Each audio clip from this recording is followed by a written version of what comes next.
Well, happy with the point, Graham?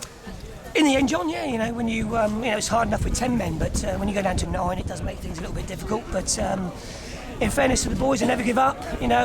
Disappointed coming 1-0 at half-time because I thought, we wasn't a classic first half, but we had the better chances, we had the better attempts at goal. We conceded from a set piece, which we defended poorly from the long throw. But we picked ourselves up second half. We started well. We got a grip of the game. We got on top. Jamie's got himself sent off, and yes, rightly so. It was a poor tackle. And then we got back in it, got the penalty, 1-0. We looked like the team that was going on to win it. Aaron Howe, ex-academy keeper, had a man of the match performance. We've done everything but get the second goal, and then unfortunately at the end there, Pinney's got himself sent off. Again, it was the right decision. Even though not talking about referees, he's had a poor game. The 2 sending-offs were correct decisions. You think so? Can you actually confirm why Penny was sent off? Because nobody really seems to know in the crowd. Well, I think just talking to the boys, the keeper's thrown an elbow at him, and he's retaliated and raised his hand to the goalkeeper's face. And when you do that, you're going to get punished, and that's what he's got punished for. Obviously, as you say, first half, it was a pretty even half, wasn't it? And the pitch seemed quite difficult to play. It was obviously very wet, and we were, as you say, unlucky to be 1-0 down, and really came about through some bad defending, not really getting that second ball. Yes, we had people in the wrong areas. We put people in areas who could defend it in wider areas instead of putting the better players who could defend it in the central areas. So I'm disappointed that we don't know our own players' strengths and to organise ourselves better in that situation.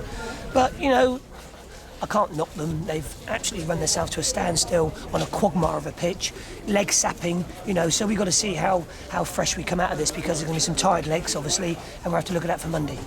And any injuries at all? Obviously, John Boardman went off. No, that was just purely a tactical decision in the respect that they put pace down the middle and pace out wide at the end, and we just counteracted that by putting Tony Sinclair in there with a bit of pace, put Ricky and Ann on with a bit of pace, just to count that, and just to say that we've got a point now. Let's look after it. We're down to 9 men. Let's just take it.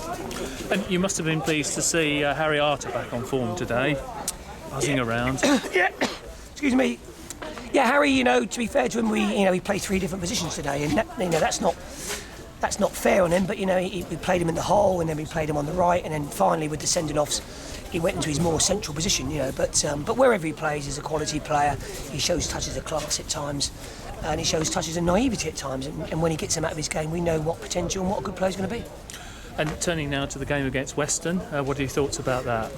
Well, I'm just going to assess the injury, see if we've got any.